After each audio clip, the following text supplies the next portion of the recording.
This is the Vallejo man many investigators consider to be the notorious Zodiac killer.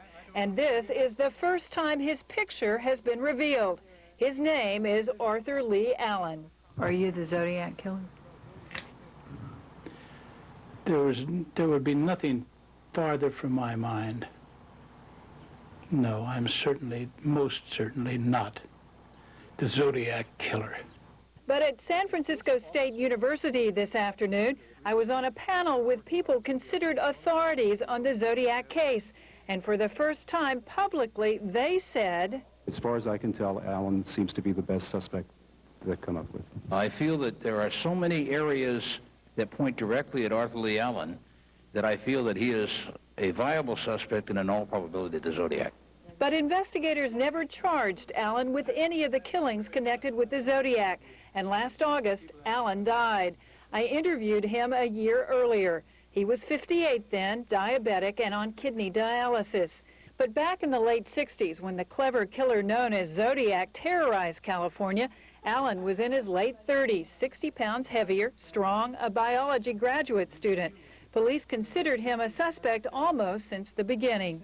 About the only way the heat will stop is if I die, that'll cure it for me, or if Zodiac himself confesses. There's so many lies I caught him in. His denying things didn't have any relevance anymore. The Zodiac killer taunted authorities and the media, sending complex letters and ciphers, and he sometimes dressed in Navy bell-bottoms. Allen's father, who died about the time the killings began, was in the Navy. Allen wasn't, yet he claimed he was.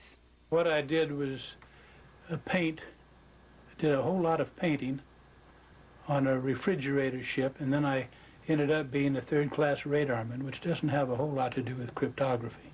Today, Vallejo police investigators said they never charged Allen because they couldn't explain discrepancies in the Zodiac's handwriting. Allen sent me this handwritten and typed letter after our interview. They haven't arrested me because they can't prove a thing. I'm not the damn Zodiac. The Zodiac killer or victim of years of police harassment? Arthur Lee Allen took the answer to his grave. In San Francisco, Rita Williams for the 10 o'clock news.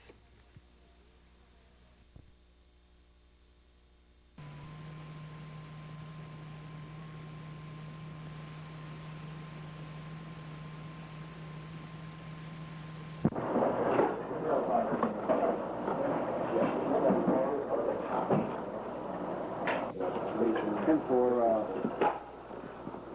160 Hancock.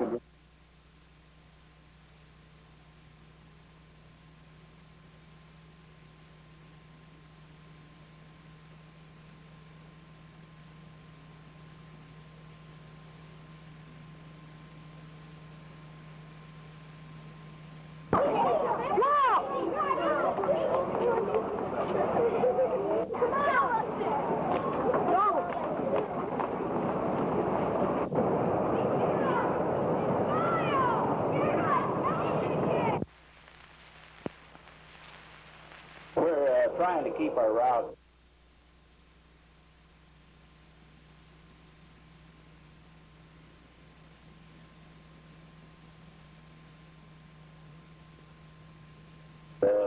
We change them practically every day where we won't have the same pattern. And the police has been riding either ahead or behind and watching. Keeping a close eye on everything.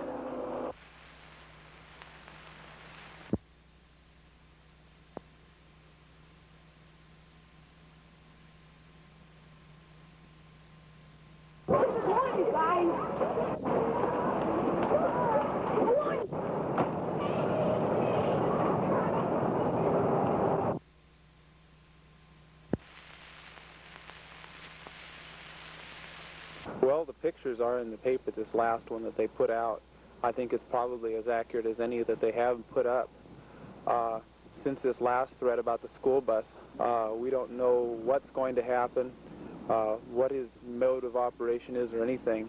I have no malice, in my heart against him. I just don't want this to happen again to anyone else.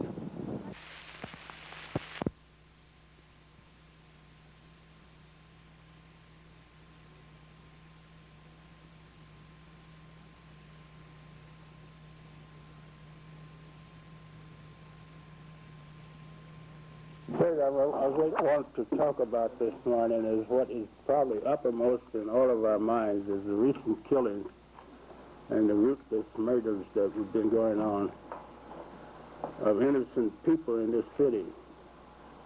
As you know, this started in November, and the latest was just this week. As president of the Police Commission, I've gotten numerous of calls pertaining to this. Most of them from the black community, which is up in arms about this killing.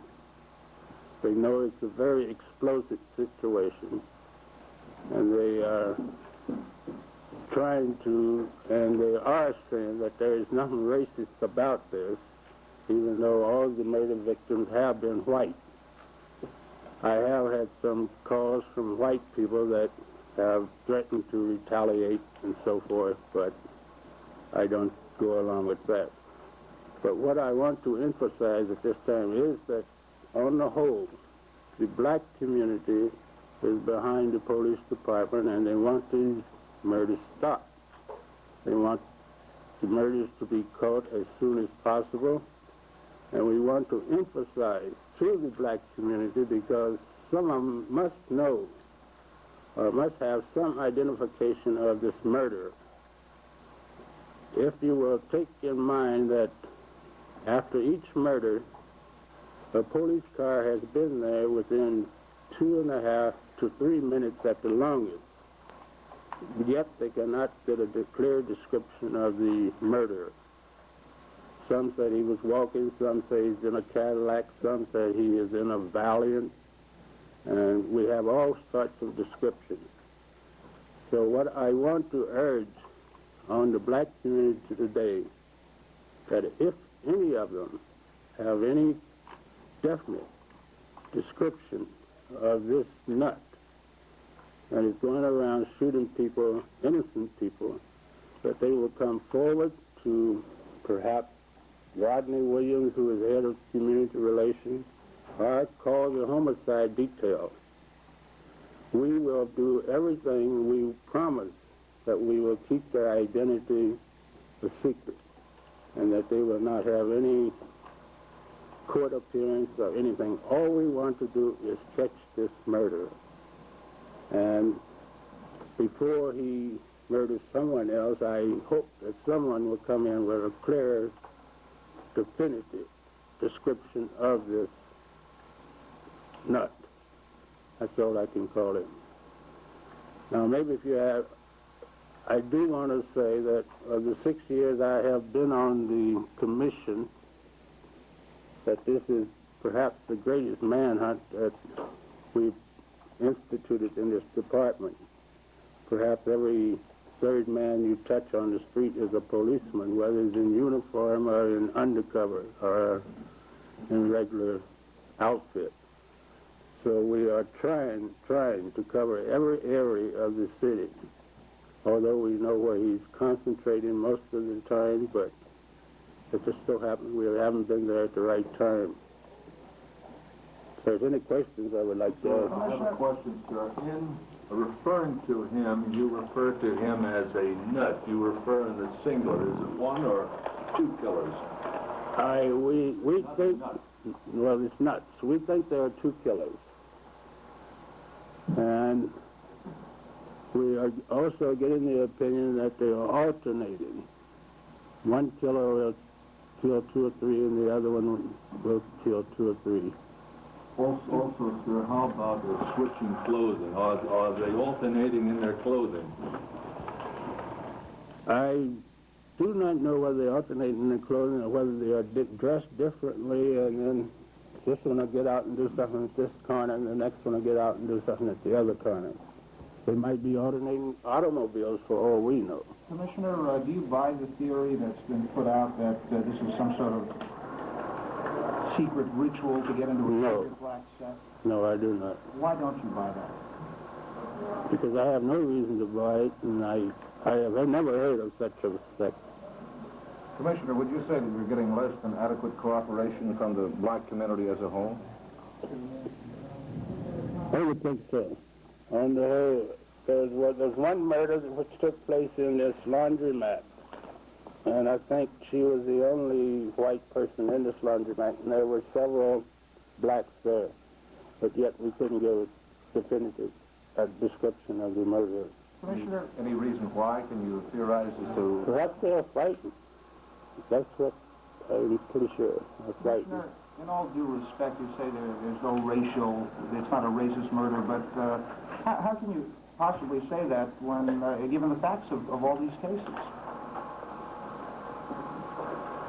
Because I just don't feel that it's a racist thing. I think if we start hollering that it's a racist thing, this thing is going to explode.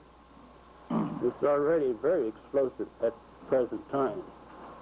What? Because a lot of the calls I have gotten, they were talking about retaliating and that they can kill 5 try 1 and so forth. What can you say to those whites who feel that way and call you and tell you this? All I can say is that we're doing all we can to catch this guy. We hope we will catch him soon. Has there been any thought about a reward? No.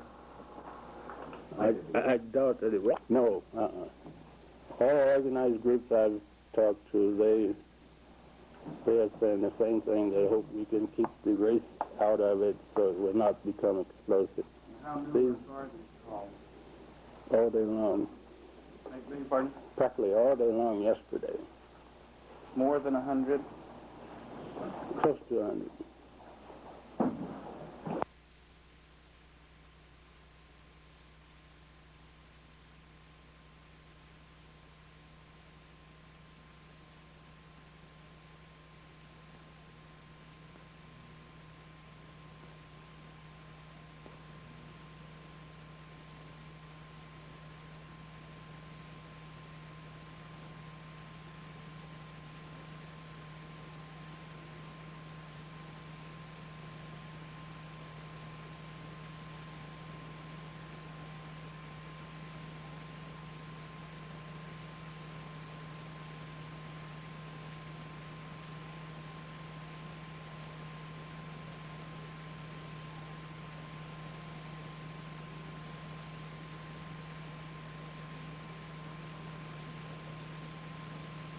They'll help us solve this series of crimes.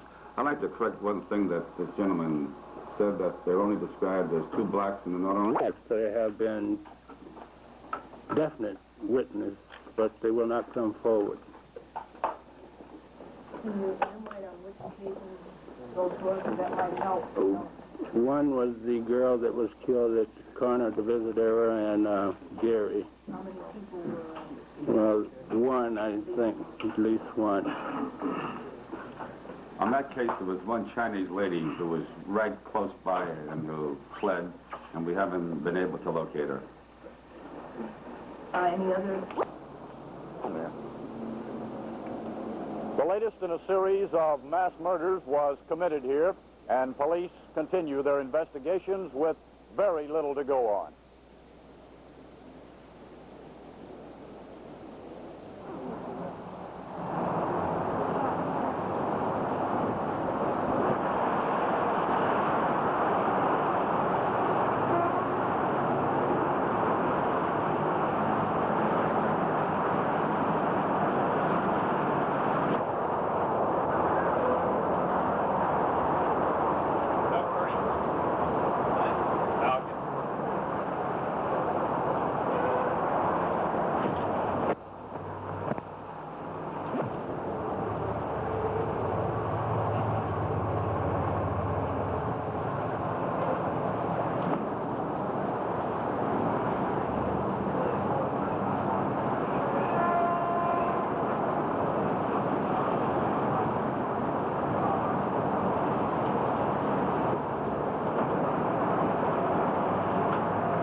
I don't know what they've been told by our command, you know, to let you in or not let you in or what, I don't really know.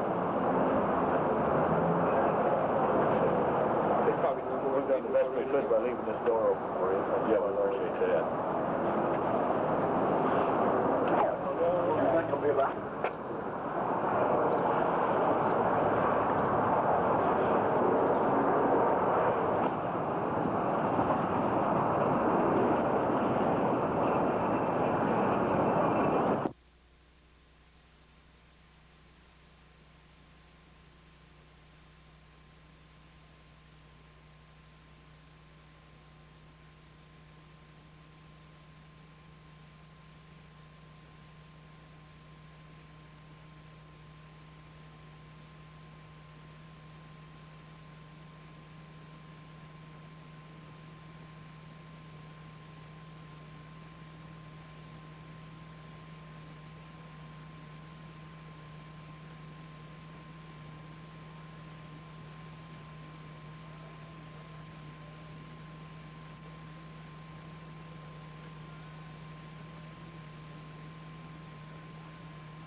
latest victim was found here in the parking lot behind George Washington High School. Like the others, she was nude and had died of suffocation.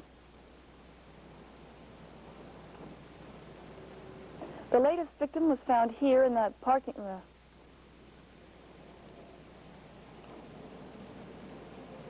It's too early to tell yet if San Francisco has another freak killer on the loose. But 4 young women have died, and people are getting nervous. This is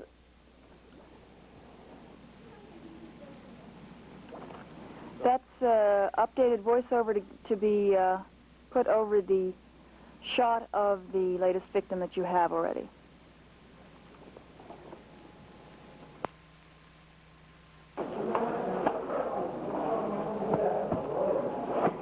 Lieutenant Ellis, have you an identification on this girl yet? No, she's still listed as Jane Doe. Of course, this is the 4th girl we feel that have tied into these murders, and all 4 of them were Jane Does, and of course that's one of our big problems. It takes us several weeks just to identify the girl. What were the circumstances of this killing? Well, similar to the other killings, we feel that we have no crime scene on it. She was murdered elsewhere and dumped at that location. We had one last week, a young girl dumped at Benjamin Franklin Junior High School, and prior to that we had one girl dumped at the end of Galvez in the Hunters Point area, and prior to that on May 28th, the first girl was dumped in the Golden Gate Park. They were all nude. They had nothing on the body, very little bruises on the body, very little sign of a struggle. The similarity involved in the cases are that they appear to be suffocated as the cause of death, but it could result either from outright suffocation or from manual strangulation, although we have no broken bones in the neck area, so that's the main similarity. One of the 3 earlier victims was sexually assaulted, I understand. Was this latest victim sexually assaulted? No, she wasn't, but one of the other girls was, that's true. Could there be some kind of a psychotic killer who feels the need to display these nude bodies in public places like schoolyards and parks?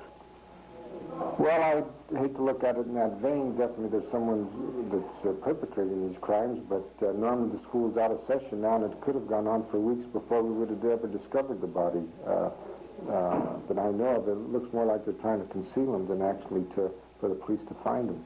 Yeah, but it's weird. I mean, it's almost like the Zodiac killer, in a sense. Well, it's hard to make a comparison with him in that vein, but there's no question about it. It's a tremendous atrocity that's been perpetrated, and we're really seeking help from the public, and it's been through the media that we've identified the last 3 girls, and we hope we're showing the picture of this young girl that possibly someone will recognize them. The other MO, as we call it, of the girls, they're all young girls. There has been one black girl. The other 3 girls were white, but they range in age from 16 to 20. Now, these have all taken place on or around a Sunday. Is there any possibility that there's some kind of a black magic or satanic cult going on here? Well, news to me, and nothing that I've heard of or nothing that we've come up in our investigation in regard to some type of cult, but indications are that these have been perpetrated on the weekends, where they were dumped there on a Saturday, and we discovered them on Sunday, but one of them was right after a holiday, so they're kind of a weekend or holiday activity, it appears at this time. Are you taking any precautions? Are you now sending out extra patrolmen, perhaps, on the weekends in these areas where this might happen? Well, of course, that isn't, in my field. That would be up to other patrol units. They've known about it, and I'm sure precautions are being taken, and certainly all the police departments alerted to it, and broadcasts have been put out. But what extra are you going to do to protect the public against this menace? There's obviously someone running around who's crazy. Well, that's definitely a possibility. The man has a problem with whoever it is, or man or men. But I mean, you're asking me questions that are out of my field. That this would be up to our patrol commanders. We naturally want to apprehend it. My job is in the apprehension field, and as I say in this latest case, the biggest thing is identification. We don't even know who the girl is yet, and very, very difficult because we have no crime scene. They're murdered elsewhere, and they're disposed on the street. Are any of these girls, were any of them junkies or drug users? Well, we've come up with nothing in the heavy field, heroin of this nature, but there has been an element of drugs involved in some of the cases. But that's certainly one angle we're investigating also. Can you give us any thoughts at all, any hint about any lead, who might be doing this? No, aside from the identification which we've received very little information from the public on these cases. That people just haven't seen it. That leads us to indicate that possibly there was murdered, the crime was perpetrated in a building or out of sight or something like this, and we're just abandoned in these areas. As you know, school grounds late at night, or there's no one around, and they're isolated areas. And we really haven't had anybody come forward that's seen any unusual activity, that our aspect, or seen any of these girls that would be struggling, things of this nature, and the girl's body doesn't reveal any bruises or anything that no signs of a struggle. The indication of a struggle, right? As a personal injury to them, of course, if we had a scene where it could have happened, then that would be a different story. But as sad as it sounds, it's very sketchy, and there's very little information on it. So that's the similarity of the 4 cases. That's what really makes us more aware of it than the actual crimes themselves.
Here's, no, right here. Park machine. He didn't get...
The call to Napa police came within an hour after the stabbings.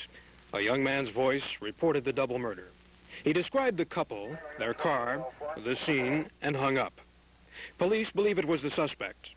The call was similar to one received by Vallejo police after the shooting of a young Lover's Lane couple there earlier. There have been 3 slayings in the Vallejo area in the past year, and activities at the sheriff's office today were centered around linking the cases. We have, of course, and have had in our department their reports since their incidents, and being so close to their area and feeling that it might come over in our area, we, of course, have been working very closely with Vallejo in checking state hospital patients and former patients, because this guy is a pathological psycho killer. There's no doubt about it.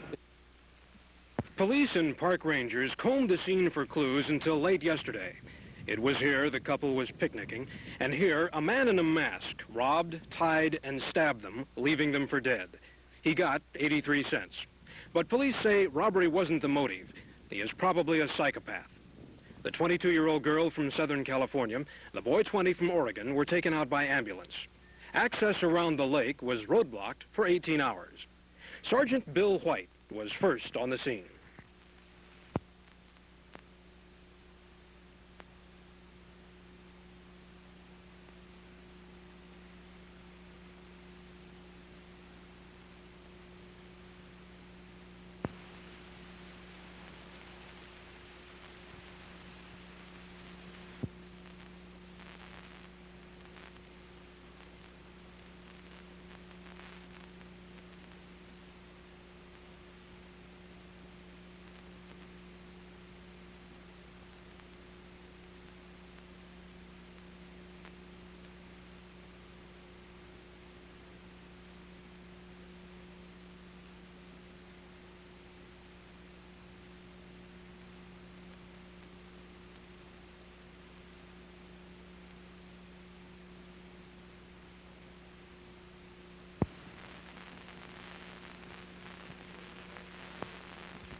Yes, the ties are a lot stronger at this time. Of course, we had this information from our original investigation, but we wanted to tie it together with the other agencies.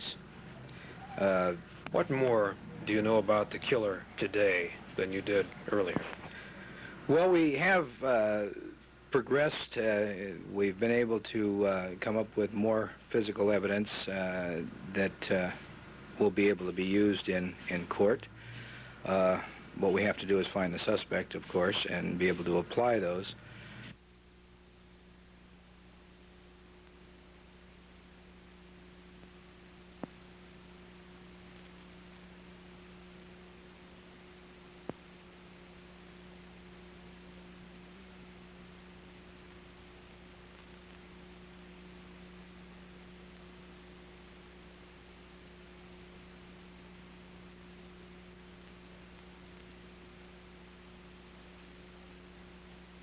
The guy told him to take the money. He said, I don't want it. Says, all I want to do is kill you people. I have to kill you. The boy asked him, said, you really mean that? And he said, yes, I mean it. Says, well, he said, if you're going to, said, kill me first, because I can't stand to see the girl be stabbed. He said, well, I'll do that. So he started stabbing the kid in the back. He told me 10, 12 times, but he had so much blood in him I couldn't tell. I knew he was stabbed several times. And then he stabbed the girl.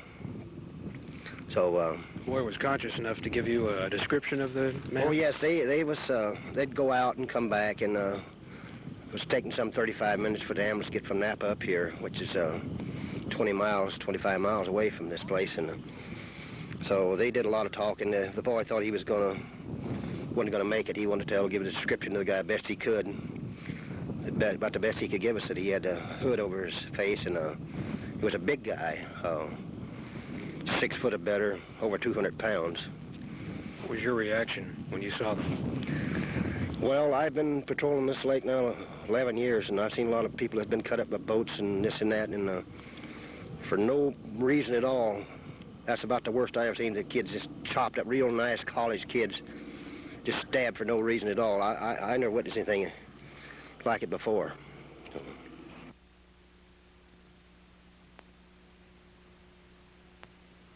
There is, as far as I'm concerned, a definite pattern between their killings and ours.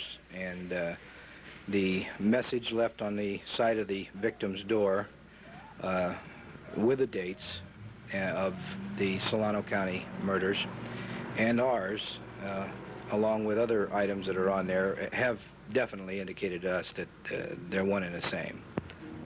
Oh, I feel he definitely does. I'm sure that he realizes that he needs help, medical help, and for me to say that that he's going to make any certain contact with us, I couldn't, even though he has written letters to newspapers that were relayed to the agencies involved.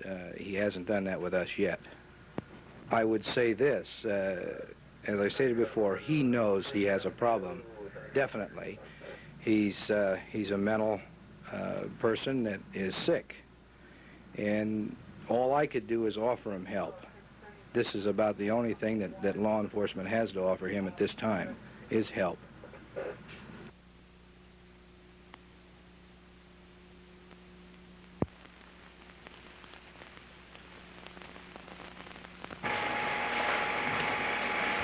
School children make fine targets. I think I shall wipe out a school bus some morning. Just shoot out the front tire and then pick off the kiddies as they come bouncing out.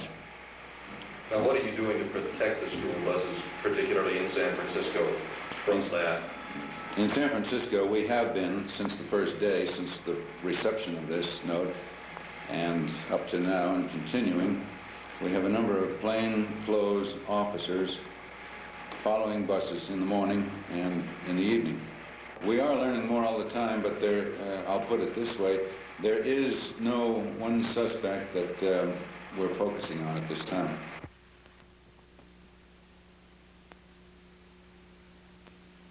I think this man is a psychopath with very, very seriously mentally deranged.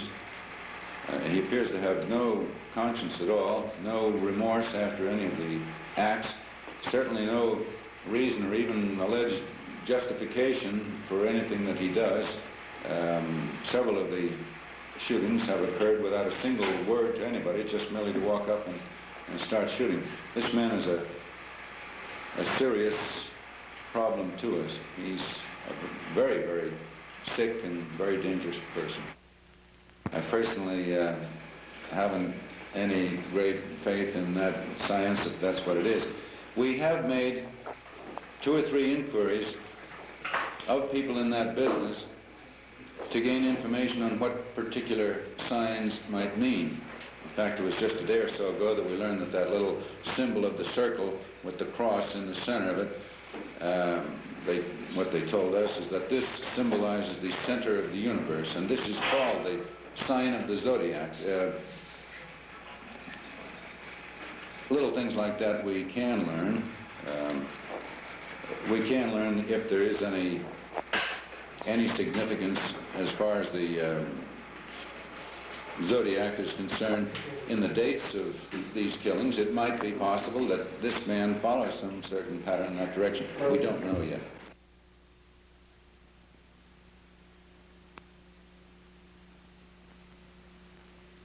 The bus patrol started first in this county Wednesday. Police units from various agencies using marked and unmarked cars follow buses on their runs to and from schools.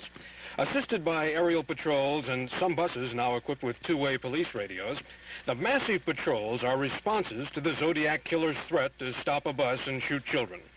The patrols are concentrated in the remote sections of the county, similar to areas where 5 were murdered. The Napa School District is the 3rd largest in the state in busing. Its 70 buses travel more than 4,000 miles a day. These patrols have been expanded to several counties, and the Highway Patrol has written guidelines for bus drivers. We have specifically requested that they alert their drivers to not stop under any conditions if a shot is fired or if their bus is subjected to a flat tire by the sniper. Further, that they get the children down immediately and proceed with all speed out of the area. And to try and attract all the possible attention by blowing their horns, therefore get out of the situation. Is the Highway Patrol and other law enforcement agencies satisfied with these steps? In the event this happens, help can come in time? We're satisfied that it is all that can reasonably be done under the circumstances that might be present at the particular time, giving due consideration to the vast number of buses operating. Have any of the drivers expressed any concern over their job now? Well, there's naturally talk. Everybody's, I guess, tense about it, but they all seem to be in good spirits and all seem to be going on with the job. I don't know of anybody that's quit. You're not afraid? No, I'm not. No, not too afraid.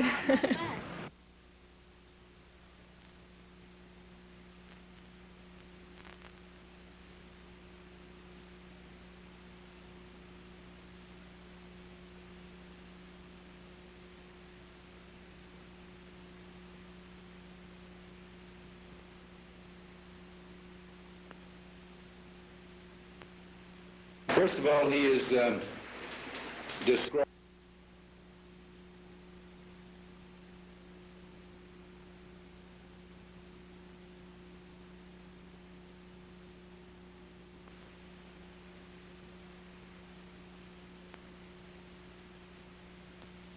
First of all, he is described in all the media as an insane person, a screwball, and all of this sort of thing. And I don't go along with this. I think, and I have studied all of the letters, I think that this man is legally sane. We all know the difference. Legal sanity, of course, being a knowledge of the difference between right and wrong, and also a knowledge that what one has done is forbidden, and therefore taking the action of fleeing from the police. This man has certainly exhibited that much intelligence or rationality. 2 letters arrived on Monday, and the Chronicle let police criminologists open them. They were apparently from the man who has killed 5 or perhaps more persons in the last few months. One was a greeting card, a sick joke, you might say, in which the murderer said he is so lonely he could do his thing. The other was a letter claiming 7 victims and indicating anger at the police for telling lies about him. The writer said he will change his tactics by making his murders look like robberies, anger killings, or fake accidents. Enclosed was a cryptogram or code as yet unsolved. He had sent codes before and most have been rambling, similar to his written notes. Zodiac said he shall never be caught, and that he only looks like this composite drawing when he wears a disguise in which he commits his crimes. After last month's letters and the murder of a cab driver, the Zodiac threatened to kill children on a school bus, so bus guards were provided in many Bay Area counties, including these at Napa. Police say most of those precautions have been halted, and now in the latest letter, the Zodiac says, if you cops think I'm going to take on a bus the way I stated I was, you deserve to have holes in your heads. To prove his authenticity, the Zodiac sent along this time, as he did before, a piece of the shirt belonging to the cab driver he murdered. Police don't doubt that the letter writer is the killer, though they don't believe he is responsible for the murder of 2 girls in San Jose, as he hints. At police headquarters today, officers said they will eventually catch him, and that they have clues they can't discuss publicly. Chief of Inspectors Martin Lee spoke with the press.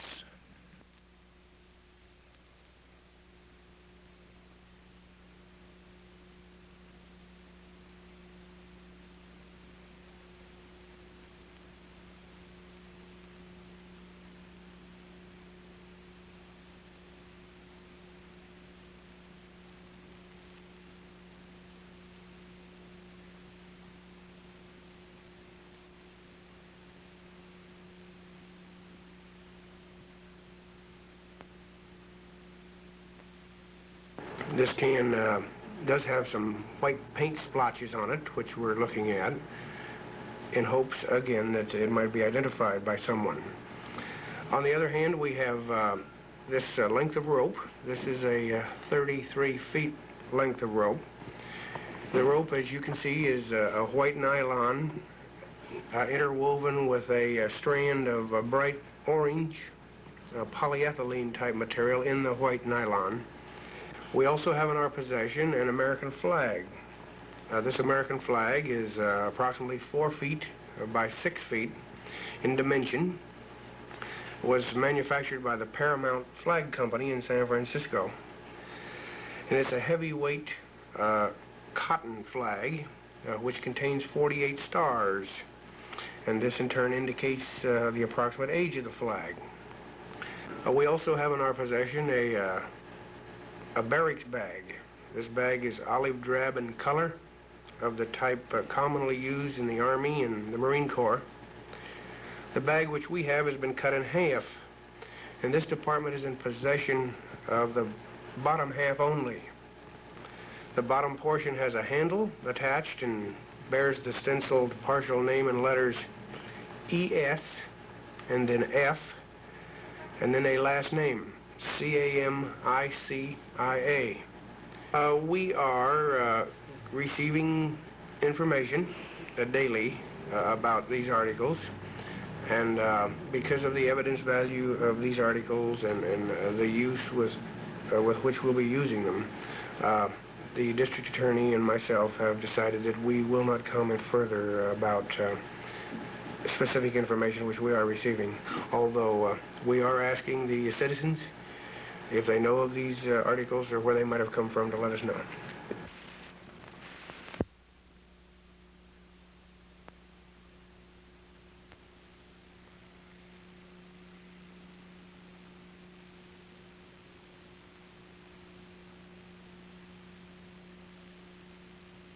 Neighborhoods. Someone like him did find a home here, and he may still walk these San Francisco streets. He called himself Zodiac. Riverside, California. On the night of October 30th, 1966, a good-looking young woman left this college library and started home. She never made it. Her brutally stabbed body was found the next day by a campus groundskeeper. Sometime afterward, a young man sat quietly in this same library. No one noticed as he carefully scratched something into a study desktop. A poem, its subject, violent death. Its final line, just wait until next time. Next time came on December 20th, 1968. A teenage couple stop in a secluded lover's lane in the Northern California community of Vallejo. Both end up victims of a killer with a 9mm handgun. On July 5th, 1969, another couple is attacked in Vallejo's Blue Rock Spring Park. This time, the young man survives, but the identity of the killer remains a mystery. That changes on August 2nd. A strange letter arrives at the offices of 3 Northern California newspapers. The writer takes credit for the recent murders and threatens more. As a clue to his identity, he encloses a page covered with these eerie symbols. A cryptogram, his signature, this sinister crosshair sign. Top code breakers and even the Navy computer struggle to decipher the message, but a Salinas, California school teacher is the one who finally cracks the code. Written without a break between words, the message is terrifying. I like killing people because it's so much fun.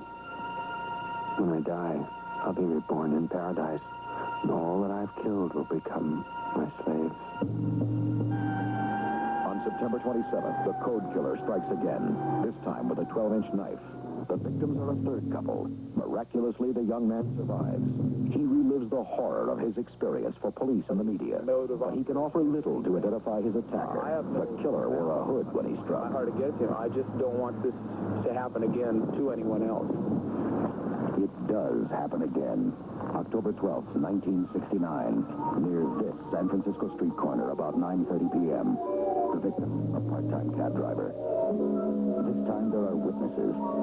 They see a young white male about 170 pounds with a blonde crew cut and glasses run into a nearby playground. October 13th, the police finally have the beginnings of a face to work with. But the killer is far from frightened. In another letter, he tells the world his name. This is Zodiac speaking. I am the murderer of the taxi driver over on Washington Street in Maple last night. A blood-stained scrap of the murdered cab driver's shirt sent with the letter clinches the identification. 2 days later, there is near panic in San Francisco. Zodiac threatens to attack a bus of school children. School children make nice targets. I'll just pick out the kiddies as they come bouncing off the bus. Police set up special protective measures, even though they know they're up against heavy odds. But Zodiac is only toying with them. He never acts on his threat. Headquarters, San Francisco Police Department. A key figure in the Zodiac investigation is Detective Dave Toschi. Toschi isn't shy about publicity, but he's also a seasoned cop who's determined to get his man. Toschi seems tantalizingly close on October 22nd.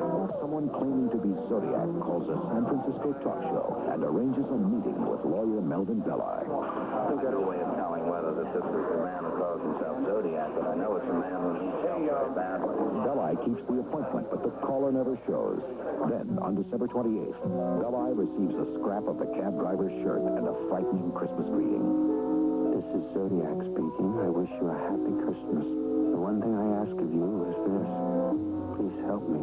I cannot reach out for help because of this thing in me won't let me. For Dave Toschi and the San Francisco Police, 1970 is a year of frustration. The letters and the cards continue. Zodiac brags that he has killed 9, then 10, 12, 13. The police have little new to go on, except this more detailed composite picture. During 1971, Zodiac ups his count to 17. Some unsolved murders have possible Zodiac links. But in this fascinating case, even an accurate death count is impossible. 1973. For almost 2 years, Zodiac has been ominously silent. Then, January 31st, the silence is shattered. I saw him think The Exorcist was the biggest satirical comedy I've ever seen. The unsigned note ends with a mysterious quotation from a Gilbert and Sullivan operetta, hinting at suicide and a final threat. If I don't see this note in your paper, I'll do something nasty. For the next 4 years, San Franciscans anxiously await Zodiac's next move.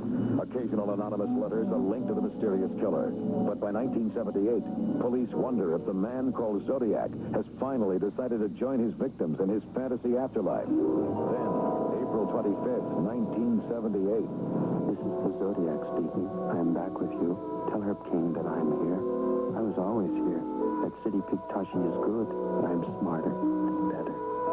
Once again, Dave Toschi and the killer he's tracked for 9 frustrating years are headline news. But then, the case takes an unexpected turn. A magazine writer reveals that he received anonymous letters praising Toschi's work. The letters were all traced to Toschi himself. Then when experts doubt the authenticity of the latest Zodiac message, rumors spread that it, too, is an example of Dave Toschi's anonymous letter writing. A desperate attempt to keep his most famous case alive. Was it? Toschi openly admits writing the letters about his work, but denies he wrote the latest Zodiac note. And there's no proof that he did. The Toschi scandal, the latest and most amazing addition to a frustrating string of false leads. To this day, the Zodiac mystery remains in the unsolved file of the San Francisco Police. Where is Zodiac? Dead? In prison for some lesser offense? Or safe in a mental institution? Has he lost his lust to kill and returned to a life of nonviolent obscurity? Or is he walking these streets, biding his time, waiting to strike again?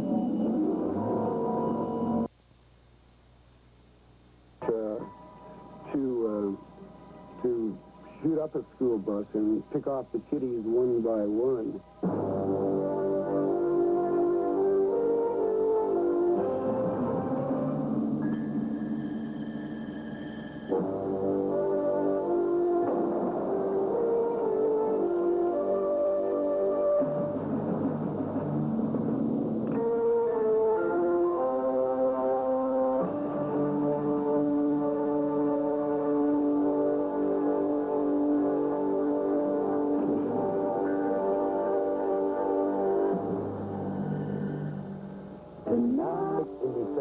Of 1968, David Faraday took Betty Lou Jensen out on their first date. Hi, I'm Mike Connors. The two high school students made a fateful choice that night. They went to park in the secluded hills around Benicia, California. As they sat in Faraday's station wagon, another car pulled alongside. A man emerged and began blasting a handgun into the driver's door of Faraday's car, forcing the two kids out the passenger side. He reached his gun through the window and shot David as he exited, and Betty Lou was running toward Benicia when he shot her some 26 feet away, 5 times.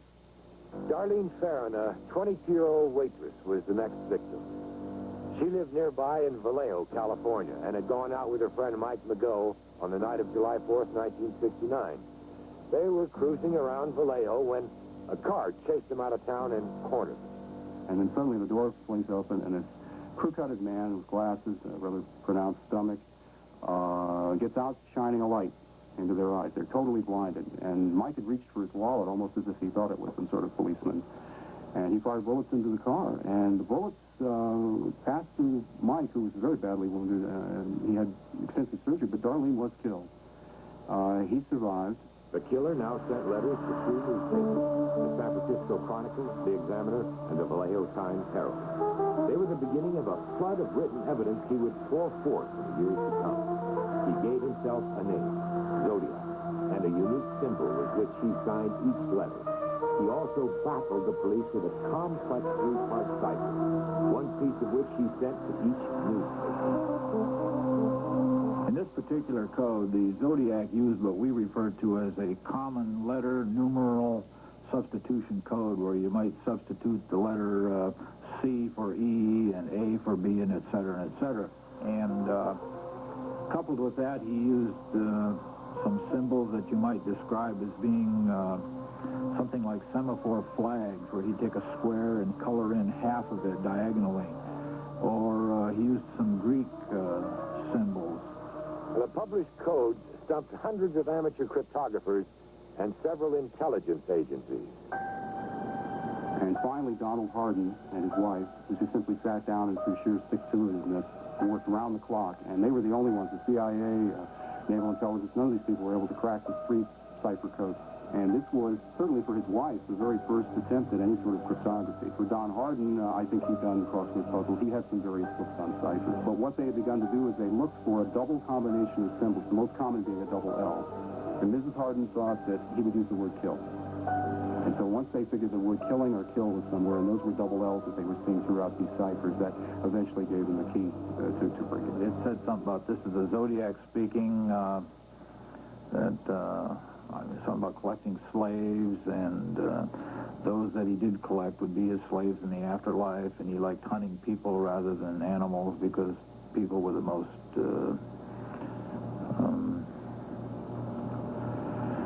challenging of all, I guess, to hunt, and that we would never catch him because he was too smart for us. Zodiac next struck at Tranquil Lake Berryessa, where Brian Hartnell was taking time out in college to relax with his friend Cecilia Shepard. She looked up, she saw a man, and he was approaching her. She turned to talk to his husband, Brian, and when she looked up again, he was gone.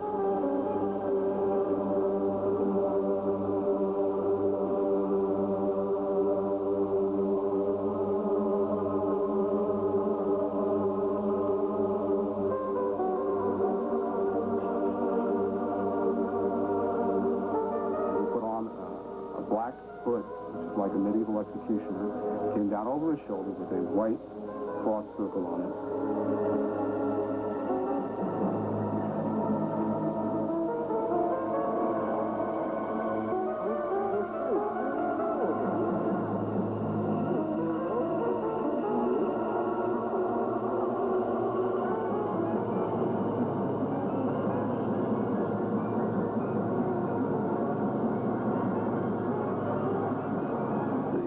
Zodiac stabbed Brian Hartnell, I believe, 5 or 6 times.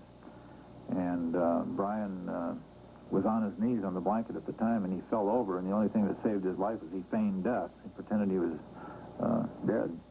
And then the Zodiac turned his attack on Cecilia Shepard, and he stabbed her 10 times, 5 times in the back, 5 times in the chest. Most chilling of all was what the police found on the door of Hartnell's car. A list of Zodiac's murders by date, location, and weapon. It was signed with his symbol, the cross circle. The Napa Police Department had received a call through the operator, and the male voice on the phone said, I want to report a murder, no a double murder. You'll find them 2 miles north of park headquarters. They were driving a white Carmen Ghia. And the dispatcher then at the police department said, who are you? And he said, I'm the one that did it. And then the dispatcher knew that the phone was not hung up. It just went silent. And just minutes later, one of the officers said that he had discovered a phone off the hook at this car wash, which was only 5 or 6 blocks from the Napa Police Department. The Zodiac killer's pattern. He was attacking young couples in suburban San Francisco town. But what Zodiac really wanted and had not yet received was massive public attention. 29-year-old Paul Stein became the killer's next sacrifice for fame. I think he wanted more press, and I think he went to an area which would give it to him. And so he came next to San Francisco. Paul Stein, the driver for Yellow Cab in San Francisco, picked up a fare in downtown San Francisco, and somewhere en route to the Sunset District, the fare asked him to stop at a certain location, and at that time the Zodiac killer had shot the cab driver. He killed this driver mainly to get his shirt. What he was after was something to send with his letters that would prove each time that he was the killer. And unknown to the killer, he was seen by two teenagers across the street who were having a party, who phoned the police. The individual I saw that night was a white male adult, approximately 35 to 45 years of age, 5 feet 10 inches tall, 180 to 210 pounds. Fortunately, as I was told, they were looking for a black man. They had been given wrong information on the phone. Since we were looking for a Negro male adult, we proceeded on Jackson Street towards Arguello, continuing our search. He claimed later in a letter that he had been watching the whole time. He'd seen everything they'd done. As we arrived at Arguello Street, the description of the suspect was changed to a white male adult. Believing that this suspect was possibly the one involved in the shooting, we entered the Presidio of San Francisco and conducted a search on West Pacific Avenue, the opposite side of the wall, in the last direction that we observed the suspect going. Did not find the suspect. And 2 days later, the Chronicle, where I worked then, received a letter from the Zodiac. The envelope was open. It was addressed to the editor, and it was like a letter to the editor. And the secretary who handled that correspondence opened the envelope, saw this blood-stained shirt, and read the letter and rushed it into the executives at the paper, and the police were immediately notified. And they realized at this point that their San Francisco murder was linked to this series of couples being killed in the North Bay. Reveling in the widespread publicity, Zodiac stepped up his campaign of terror. At one point, he threatened to shoot out the tires on a school bus and pick off the children one by one. For a period of probably a month, people were riding, deputy sheriffs and highway patrolmen were either riding on or following school buses. Drivers were issued memoranda to, if somebody shoots out your tire, don't stop, keep driving. So there was a great panic. The killer sent a diagram for an explosive device that was in the hillsides around Napa. And this was working on an electric eye system where everything else could pass, but a school bus would set this bomb off. Zodiac never did attack a school bus, but he continued to send a stream of letters and ciphers to the newspapers, taunting the police with threats of future mayhem. I didn't want anybody else to suffer or be killed, because even though we did get a little bit more data on the suspect every time he would communicate with us or commit a crime, it's a horrible price to pay for intelligence information, the death of another person. In November of 1969, in one of his correspondence to the Chronicle, he said that from that point on, he was not going to announce each individual killing. And so from that point on, all we received in letters were numbers. He would put the Zodiac symbol, and then he'd put a new number, 14, 18, 23, and SFPD 0. In other words, he was ahead in the score. So we don't really know how many people he, in fact, actually killed. The cab driver killing in 1969 was Zodiac's last known murder. He continued to write his taunting letters for at least 5 more years, always hinting at new murders, but never naming the victim. In October of 1970, Zodiac focused his unwanted attention on Paul Avery, the reporter who had written many of the articles about him. The 2 homicide inspectors who were working the Zodiac case came in and tapped me on the shoulder and pulled me outside and said, we received another letter from the Zodiac, and it was addressed to you. It was a Halloween card. It was interpreted as being a threat to me. At that point, he had been claiming 13 victims. This one mentioned 14, and the presumption was that either he had killed 14 people at that point, and maybe I was number 15, or maybe I was supposed to be number 14. The search for the killer reached monumental proportions during the period from 1969 to 1974. Often, the police grasped desperately for clues. It was one of the great manhunts of all time. They called in psycholinguistics experts like Murray Myron. They called in code breakers. And it's probably 2,500 suspects by the end of the time. Dealt with Napa, Vallejo police, San Francisco police, the FBI. They had Zodiac conferences. The Attorney General's office prepared a confidential document which listed all the known information, which listed possibly as many as 50 victims.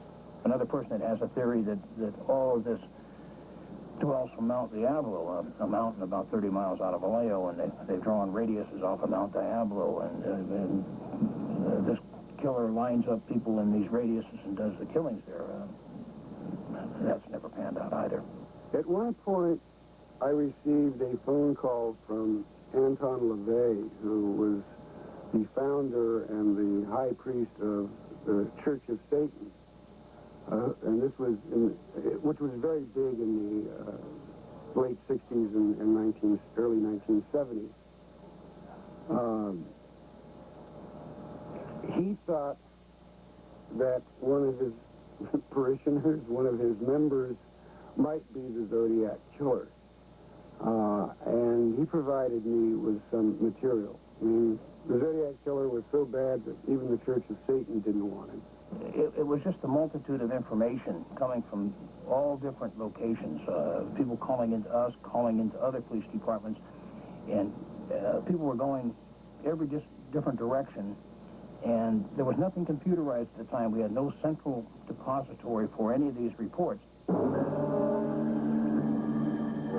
the manhunt, Zodiac continued to send letters and ciphers, teasing and goading his pursuers. Every time the Zodiac would send us a letter, we were spurred on because we gleaned a little bit of intelligence information out of every letter that he sent us.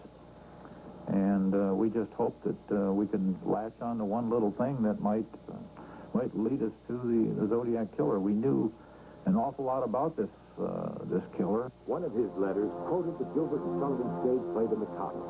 Either Zodiac was a theater fan or he went out of his way to throw the police off the track. Also, his reference to silent movies was kind of an oddity in itself. Not everybody is infatuated with silent movies like the Zodiac was. Those are some things that we took serious look at when we were looking at our suspects. The killer has never been caught, but thousands of suspects fit the profile. Many were eliminated through a phone call or background check, but some have been investigated more thoroughly. Richard Marshall was one of many who shared characteristics with Zodiac and was questioned by police. I must have a double floating around. I hope the poor guy doesn't look like me, but the fact is that the characteristics you just mentioned fit me almost to a T. I really am startled at the mass and accuracy of the detail. And obviously, if they had been that forthcoming about that at the time, I would have understood why they were investigating me. My innocence notwithstanding, the details do fit. As the years passed and the facts grew stale, the number of Zodiac suspects dwindled. Eventually, the torrent of letters dried up, too. Towards the end, I don't know, we were getting some letters that turned out not to be authentic Zodiac letters, and I believe the last time we heard from him with an authenticated letter was in April of 1974. But in 1978, April 25th, I believe, we got a letter that says, "I am back with you." I've never been anywhere else. You know, I've been with you all this time. Today, Zodiac is still a source of confusion. Now, did he write his last letter in 1974 or in 1978? Has the killer himself died, or is he alive somewhere? This man collected, like from the kids that he killed, he attacked out at Lake Berryessa, he took wallets, souvenirs. There were always something. And I think if this man had died, I think he would have left one last letter. I think he would have found these bits and pieces of the Zodiac's career. And that, of course, becomes the prime mystery of it all, is not only who is the Zodiac killer, but what happened to him. And there are people that think they know, but I don't think anybody can say for sure. There are innumerable possibilities. He died a natural death, he died a violent death, he committed suicide, he's in prison, he's in a mental institution, he got cured and just stopped killing, he got religion and is a street preacher. It could be anything. Now, whether Zodiac is alive or dead, in prison or in an asylum, he continues to haunt his pursuers. They can never forget him, never relax until they know his identity and his fate. To this day, the police still keep track of certain people. We don't want to call them suspects at all, but we like to keep an eye on where they're residing at. This does not mean that we watch their house or anything like that, but we just try to keep an eye on where they are. So in case another killing should occur, we'd be able to contact them and find out if, in fact, they had anything to do with that particular killing. There was something about this case that was different. And it became, I think, a battle, you know, a chess game between the killer and people like Captain Narlow of Napa, who were highly intelligent police officers who really did their best. I'd be working on a different case entirely, and maybe driving through a community, and I'd just stop and think, you know, I wonder how close I got to that guy. It took over some people's lives. I tried very hard not to let it take over my life, but here we are, you know, 20 years later, and I'm being interviewed about it because of my association with the case. I became obsessed with this case. It certainly changed me as a person. I'm not the same person now that I was then. At some point in time, we will probably catch the Zodiac. Or at least learn his identity. I think you just have too many agencies working on it, too many people talking about it. A person like this isn't going to keep this quiet to himself all his life. I think it ultimately will be solved. I don't think it will be a Jack the Ripper. I wish somebody'd catch this guy, even today. I don't care who it is, just somebody catch him.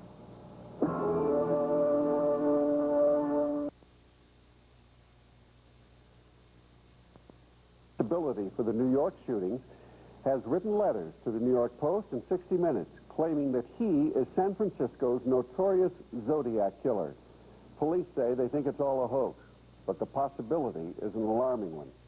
Here's Mark Jones now with more. The Zodiac murders started in 1966. The killer sent cryptic letters to the San Francisco Chronicle. The letters rambled. They hinted at Satanism. This was a composite drawing of a suspect who was never caught. Between 1968 and 1987, someone calling himself the Zodiac claimed responsibility for up to 40 murders. Now, 3 shootings in New York, none fatal. A writer to the New York Post claims responsibility. The letter contains astrological signs in strange writing. Quote, "This is the Zodiac. The 12 sign will die when the belts in the heaven are seen." A source at the New York Post says the note doesn't appear similar to the San Francisco Zodiac letters. The San Francisco police say the Zodiac case is still open, but it's not actively under investigation. In fact, many of the files in the case have been stored in Sacramento, and the original detectives in the case have retired. The New York letter has been faxed to San Francisco PD. This morning, it was examined by a document expert. And she determined that there were no similarities between the letter sent and the tested. SFPD from that point on. Like New York's present Zodiac killer, the killer in San Francisco sent letters and cryptograms to the police and newspapers. The cryptograms are very difficult to decipher. The police sent them on to the FBI, the CIA, Naval Intelligence, and other agencies skilled in such things. None of them seemed to be able to break the code. Finally, a teacher and his wife in California came up with what they believed to be the solution. The decoded message was unpunctuated and read as follows. I like killing people because it is so much fun. It is more fun than killing wild game in the forest because man is the most dangerous animal of all to kill. Something gives me the most thrilling experience. The best part of it is that when I die, I will be reborn in paradise, and they that I have killed will become my slaves. I will not give you my name because you will try to slow down or stop my collecting of slaves for the afterlife. Perhaps the most brutal murder of all took place at Lake Berryessa. There, the Zodiac killer attacked a couple of college students, Cecilia Shepard and Brian Hartnell. And from that moment on, because Brian Hartnell survived, we have a description of what the Zodiac looked like when he was out to kill. Ken Arlo investigated the Lake Berryessa murder. He told Brian that he was going to have to kill him. And then Brian said, well, if you're going to kill us, kill me first, because I can't stand to see Cecilia in any pain. So with that, the attacker ordered them down on the blanket on their knees, and he stabbed Brian Hartnell about 5 or 6 times in his back. And with that, Brian feigned death, and then the attacker plunged the knife into Cecilia 5 times in her back and 5 times in her chest. He went back up to the roadway where the kids had their car, and he wrote some message on the car door of their white Volkswagen Carmen Ghia. The message on the car door was a scorecard. Each time the Zodiac perpetrated a murder, he wanted to make sure that people knew who had done it. After the murder of the cab driver in San Francisco, the Zodiac reached out for Melvin Belli, the noted attorney. I got letters from him, got a lot of letters. I got a lot of cryptic drawings and so forth. Then one day, Melvin Belli received a bloody package. That was the shirt of the taxi cab driver who was shot, and they thought that was some evidence that would fit into the chain of circumstances against Zodiac. For all the clues and hints that the Zodiac killer left behind, he managed somehow never to give the police the probable cause they needed for his arrest. And by the time the Zodiac stopped communicating with the police, he had claimed 37 kills. For years, the San Francisco police kept circulating a composite of the Zodiac killer. And though they investigated more than 2,500 suspects, they never made an arrest. There's a retired homicide investigator in Vallejo, California, who thinks he knows who the killer is. His name is Jack Mullinex. 18 years ago, when he was a homicide detective, he was assigned a case involving the Zodiac. He has pursued it ever since. What was your feeling once you got close to him? Did you feel stronger that he was the guy? I did. I mean, I had only of all the people that I was involved in investigating the Zodiac, he was the only one that really turned me on as being a legitimate suspect. Where is he now? Do you know? The last I heard, he's working in a hardware store in Northern California. San Francisco Zodiac killer has yet to be arrested. So far, New York Zodiac shooter has struck 4 times and has now left an old man dead. The police have a theory that the shootings are being carried out in the form of the constellation Orion, the hunter in the sky. According to that theory, the next attack is due July 26th, another Thursday, and that the target will be a Leo. But only the man who calls himself the Zodiac knows for sure.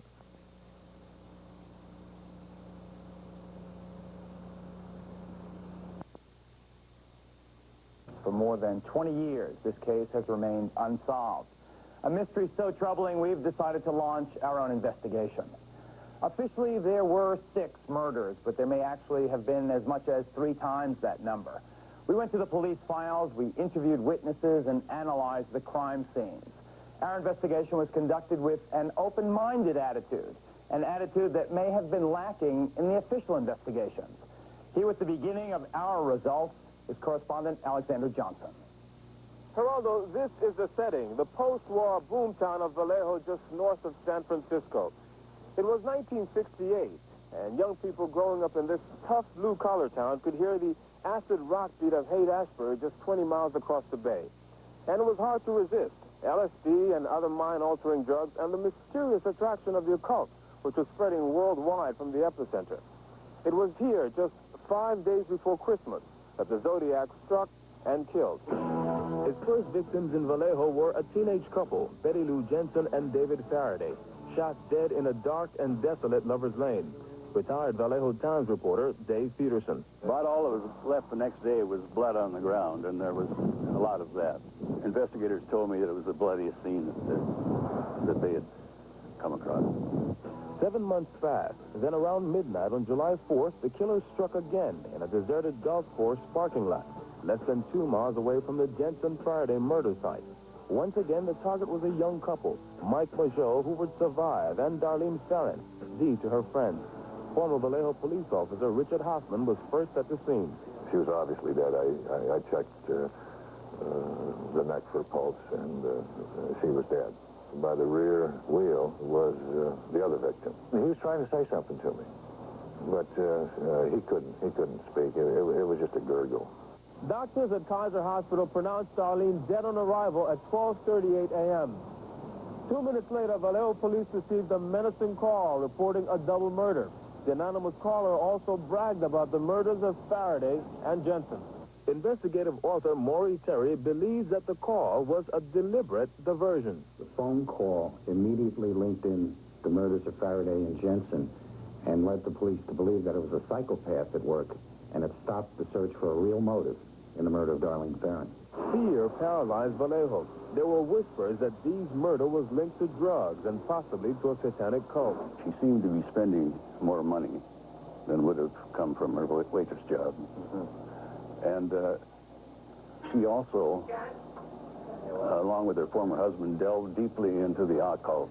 Then, in early August, 3 Bay Area newspapers received chilling letters. The author took credit for the murders of David, Betty Lou, and Darlene. Each letter also contained a mysterious cryptogram. One was signed with a cross-circle symbol. In the next letter, the night-stalking marauder gave his name, Zodiac. The name Zodiac was an occult name.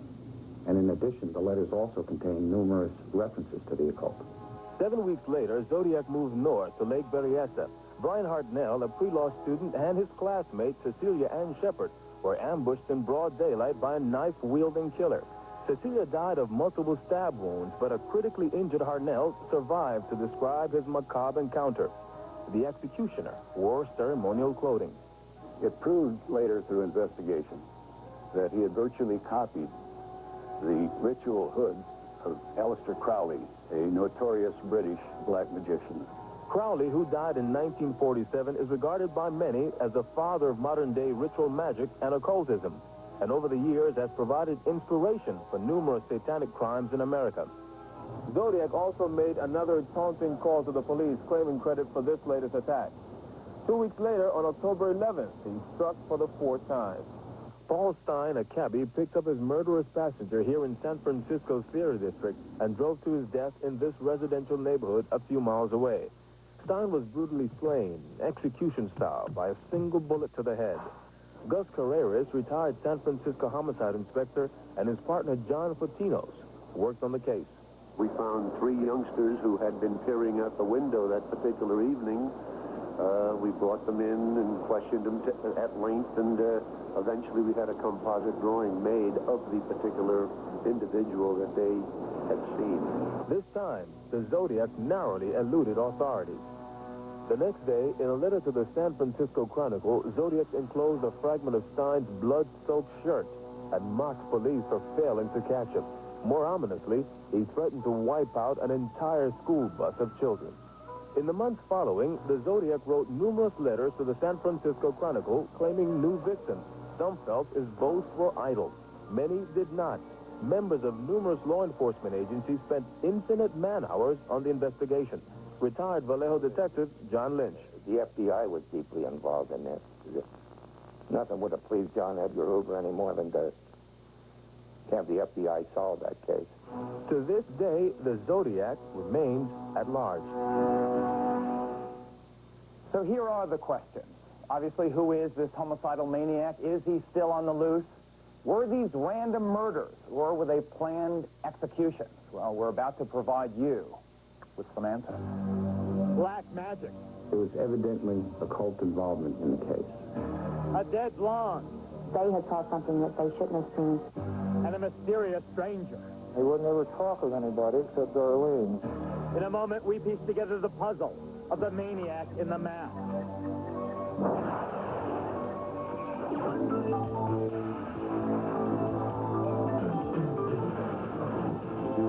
The victims in California's Zodiac killings are, of course, long in their graves, but this 23-year-old mystery still has an eerie hold on many Bay Area residents, and indeed on the rest of us. Here again is Alexander. Was there more than one Zodiac? Did he act alone? Was he a random psycho killer, as police believe? Or did he know some of his victims? Our investigations show that for more than 20 years, Bay Area police have looked in the wrong place while pursuing the wrong theory. There was evidently occult involvement in the case. The Zodiac was not a random psycho killer, we can demonstrate. He at least knew one of his victims and maybe more, and at least one and maybe more of the shootings were deliberate target hits.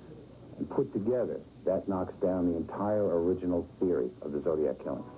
The genesis of Zodiac coincided with the growth of satanic cults throughout California. The Prophet's Church of the Final Judgment and its secret splinter group, as well as Aleister Crowley's OTO, were active in the Bay Area.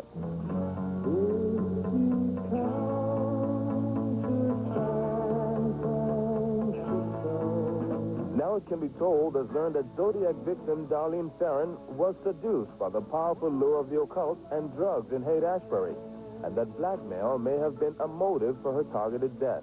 Either one of these factors, drugs or the occult, were responsible for her death.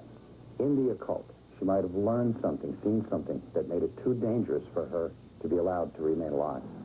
The oldest of 10 children, Darlene grew up in the vibrant post-war atmosphere of Vallejo.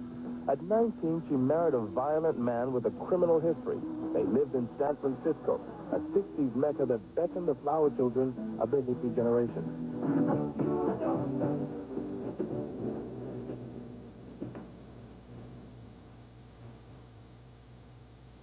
Now it can be told has discovered that Darlene joined a cult, and she and her husband, along with 2 cult members, left San Francisco and hitchhiked across the United States.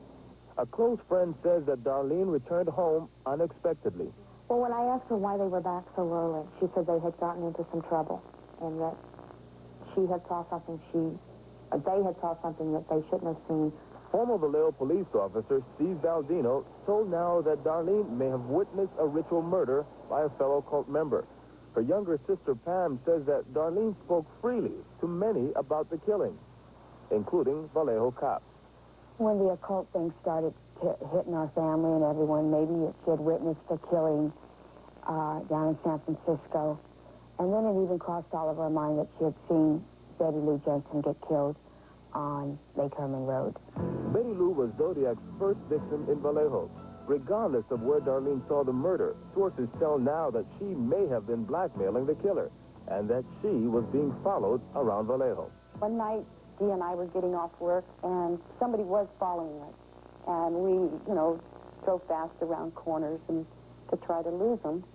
And all of a sudden, that car was not there anymore, And she said, I'm followed all the time, She knew somebody was watching her. I think she knows the person that was watching her. The mysterious stranger often appeared at Terry's restaurant where Darlene was a waitress. Retired Vallejo detective Ed Rust worked on the investigation. He wouldn't ever talk with anybody except Darlene. She'd wait on him, and then she got to where she just stayed away from him and didn't want anybody else talking to him or anything. And we never were able to identify that person. Witnesses also told now of a second shadowy figure, perhaps the same man, perhaps not, who delivered packages from Mexico to Darlene's home. It is thought that the parcels contain either drugs or money. At the end, she seemed to have more money than what she ever had. She was buying her clothes from an expensive place in Vallejo and just had more money. By 1967, Darlene was divorced, and in July of that year, she remarried and soon had a baby. But Darlene still had a wild side. She was a very attractive young waitress who, through her contacts with customers at Terry's restaurant, became very popular, dated many gentlemen, including even about half a dozen police officers. A former Vallejo police officer who refused to appear on camera told now that he and Darlene were lovers. He said the affair ended just before she was murdered. Her friends knew she was dating, popping pills, and making frequent trips to San Francisco. And then, the night before her death, she made a cryptic comment, predicting that something big was about to happen in the small town of Vallejo. She told her mother, "You're going to read about me in the papers tomorrow." And it never was really determined what she meant by that. It could have been a premonition. If so, the premonition was about to become a tragic reality. Who killed Darlene Ferrin? Our theory is that the answer to that one single question could be the key that unlocks the entire mystery of the Zodiac. She was the key to this whole thing. She gave him that name, Zodiac. The murder of the woman who knew too much, and the parole's killer, who may know even more. Baker told the cops, quote, "I have a problem. I'm a cannibal." That's next, as we continue our hunt for the maniac in the mask.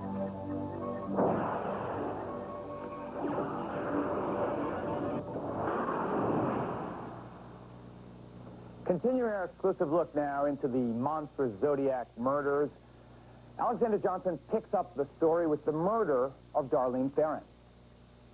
Geraldo, on July 4th, 1969, Darlene and her companion Mike Majot were shot while sitting in a parked car. Police believe they were random victims of a psychopathic maniac. But now it can be told has uncovered new and critical evidence that they were in fact target hits. And that information could lead to a solution of the Zodiac killing. Retired San Francisco Homicide Inspector John Pacino. It doesn't appear to be a random killing because from the witness, the perpetrator went up to her side of the door on the driver's side and called her D, which was her nickname, apparently. And Ed Rust, who worked on Darlene's case, now believes she was a target hit. I can almost see it as quite likely a plan, a methodical plan to cover up not only Darlene's, but it's quite likely that some of these other Zodiac killings, to my way of thinking, may have involved other motives, and they were done in such a manner as to make it appear a random killing. Item: 90 minutes before she was shot, Darlene argued with an unidentified man outside Terry's restaurant. Item: returning home, Darlene's babysitter told her an older man had been phoning her all evening. Item: an ominous note in Darlene's handwriting was found by her phone. She had scrawled the words, "hacked, stuck, testified." Item: Darlene rushed to Mike Majot's home, from where the pair was followed to the murder scene. Darlene had to have been lured into that parking lot the way that she was found. The driver's license in her hand, the ignition of the car still going, the headlights still going. But the car had died. She was deliberate. She was the key to this whole thing. She gave him that name, Zodiac. Mike Majot survived Zodiac's attack and gave a description of the shooter. However, he later changed key parts of his story, left Vallejo, and has avoided public comment for the past 22 years. I don't think he's telling the truth. I think, and I always have thought there's something that he's holding back, whether it's from a more, bigger degree of his involvement in whatever happened, or just plain pure fear. After the shooting, police received anonymous tips regarding Darlene's involvement with an occult group. but investigators disregarded the leads. Some of the hippies in San Francisco, they used to phone me once in a while and tell me that she was involved with a witch, but they would never identify the witch, and they wouldn't identify themselves either, so I had no way of checking on it. Our investigation shows not only that Darlene knew her killer, but that there indeed was an occult connection to her murder and to the entire Zodiac case. Police told me recently that our investigation has turned up some of the best new information that they've heard in years about the case. And there's also a possible connection between the Zodiac killing at Lake Berryessa and a cult group to which a convicted satanic killer by the name of Stanley Dean Baker belonged. At Lake Berryessa, Zodiac, dressed in an Aleister Crowley-type ritual costume, told his victims that he was an escaped convict from tiny Deer Lodge, Montana, where in fact there is a state prison. Baker was convicted of a satanic killing not far from Deer Lodge, in which he cut out the victim's heart and ate it. According to San Francisco police, Baker also committed a grisly ritual murder in that city in April of 1970. The victim, Robert Salem, was a prominent lamp designer. There was numerous stab wounds around the body and torso, and then on the wall, in blood, somebody had written, "Satan saves," and it appeared to be a Zodiac sign also. Baker was released after serving less than 15 years for the Montana murder. He was never indicted for the San Francisco killing, even though police say his bloody fingerprints were found at the scene. At the time, Mr. Baker was doing 25 to life, so the district attorney felt that at that point, there was no reason to bring him down to San Francisco and try him for this murder. Baker's cult, as well as several others, were active in the Bay Area at the time of the Zodiac. There's a strong Aleister Crowley influence in this case. I would focus on individuals or groups that were very enamored of Crowley's philosophies. In addition to Zodiac's costume and the Crowley phrases in his letters, we have discovered a remarkable similarity between Zodiac's symbol and Crowley's rose cross symbol, which is intended to make one invisible to his enemies, and sometimes also calls for blood sacrifices. So what have we learned from the now investigation? Well, one, Darlene Farron, rather than being a random victim, knew her killer. Two, there was a motive for her murder, which involved drugs, the occult, or both. And three, the key to the entire Zodiac puzzle lies in the events of her life and death. I would say 4. Here you have a cannibal killer, Stanley Dean Baker, receiving parole. I mean, can you believe that they have paroled this monster and that he's back out on the streets? In a moment, we'll take the results of our investigation and try to arrive at a solution to this decades-old mystery.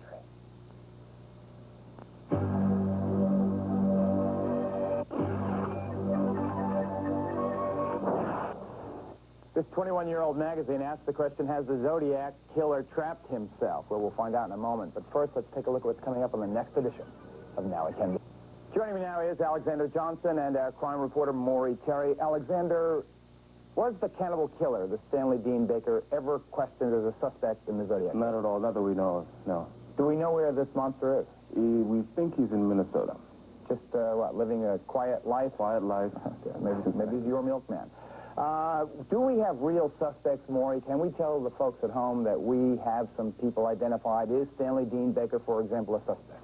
I think people within Stanley Dean Baker's satanic cult group could legitimately be considered suspects. Also, we have identified 3 other people that I could safely call possible suspects at this time, people Darlene Farron knew closely in Vallejo. She was hanging around with the cops. She was found dead. She had her license out. The headlights were on. Does that indicate to you that possibly cops were involved in the thing? I think that's an interesting question, and I think the answer to that is quite possibly yes. She was dating cops. She was seeing cops. Zodiac used some police techniques in his attacks, and there was cop jargon in some of the Zodiac letters. So quite possibly, yes. Are you going to turn this information over to the local authorities? We intend to and have been talking to them behind the scenes anyway to this point. Okay, I promise you folks that we are going to stay on top of this. You know, this magazine, this 20-year-old magazine, says in here, that this guy is jeering at police after each slaughter. It's too late for his victims, but if the authorities take a look at some of this evidence and refocus their efforts, perhaps society will have the last laugh. That's it for now. I'm Geraldo Rivera.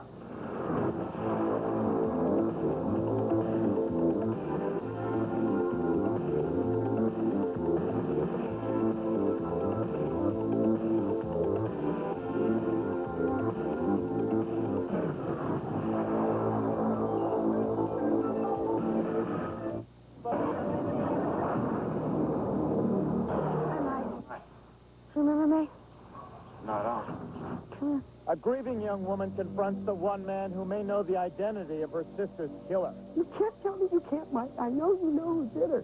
I know you do. The maniac she's trying to track down is the Zodiac, one of America's most notorious serial killers. A deadly phantom who's eluded cops for more than 20 years. Now this woman's detective work. It took me all this time to find you. And I want you to help me. I know you can. And a little sleuthing of our own may finally pay off. Mike Mageau may know much more than he told the police. Now it can be told as we follow the sign of the Zodiac to the man who knew too much. Welcome, everybody. I'm Geraldo Rivera, high in the hills over Hollywood. From here, you can actually look down and see the stars. And we'll be doing a lot of that later in the program. But up front today, a story that began 300 miles north of here. Several months ago, you may recall, an intensive, now it can be told, investigation revealed that San Francisco's infamous Zodiac killer did not choose his victims at random, as the police originally believed. We discovered evidence showing involvement with drugs, the occult, and even the grim possibility of an accomplice. Well, we've continued to look into this 20-year-old mystery. And now we've zeroed in on the one man who may actually know the identity of the maniac. Our Alexander Johnson picks up the trail with the help of one of the victim's sisters. Geraldo, the most important finding in our first report was that Zodiac knew at least one of his victims, a 22-year-old waitress named Darlene Farron. There was a motive behind her killing, which means there is a trail that could finally lead to the capture of the elusive Zodiac.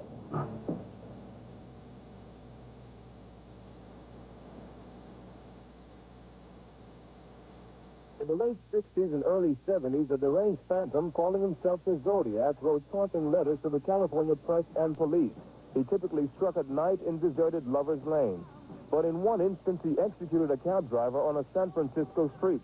And in another, he donned a ritual costume and ravaged 2 students with a knife near a lake in broad daylight. There were 5 known dead and maybe more, and 2 seriously wounded. Numerous police jurisdictions were involved in the manhunt. We focused on Zodiac's second attack, the murder of Darlene Farron, and the wounding of her companion, Mike Mageau, shot in a golf course parking lot in the San Francisco suburb of Vallejo at midnight on July 4th, 1969. Now investigative reporter Maury Terry.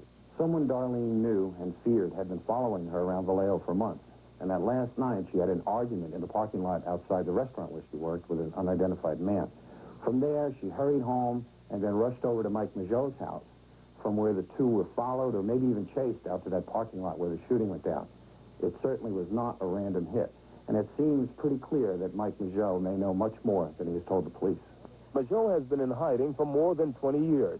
We obtained this exclusive undercover video after months of tracking him. In an emotional and dramatic meeting, Darlene Farron's sister, Pam Huckabee, approached a man she hadn't seen in more than 2 decades. Hi, Mike. Remember me? No, I don't. Come here. I'm Darlene's sister, Pam. Oh, hi, Pam. I'd like to talk to you. You know, Mike, there was a man that Darlene was very afraid of. That hung around Darlene. That I got to meet.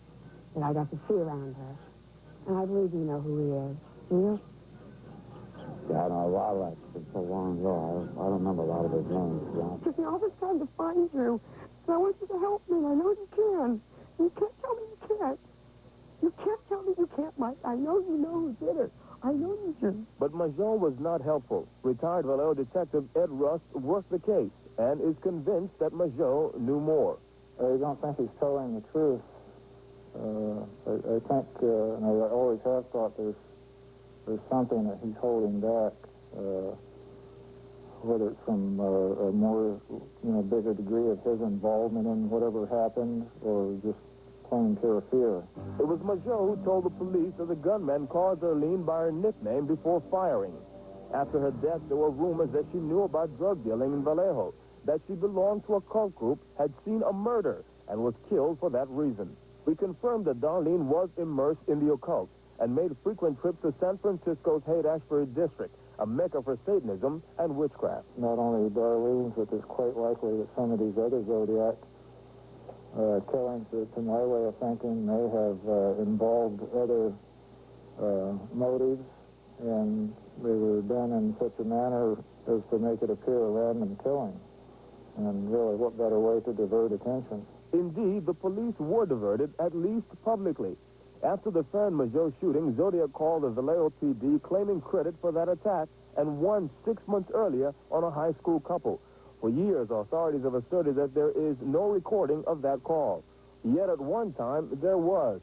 Former Vallejo patrolman Steve Baldino. I heard the tape. This actually let me hear it. I believe it was the next night. Apparently that tape is no longer there. But it did, in fact, exist because I did hear it. So where is that tape and why did it mysteriously disappear? Baldino acknowledges some corruption in his department in that era. There was talk about individuals selling or using narcotics. There was talk about a burglary ring going on. There were also a couple of officers who were fired over a relationship with a 14-year-old girl. At least one of those officers was questioned about his relationship with Darlene. Although Darlene was married, she often dated other men, especially cops. So was it possible that police were somehow involved in her death? At the Ferrin Majo shooting, the Zodiac approached with a flashlight, just like a cop would.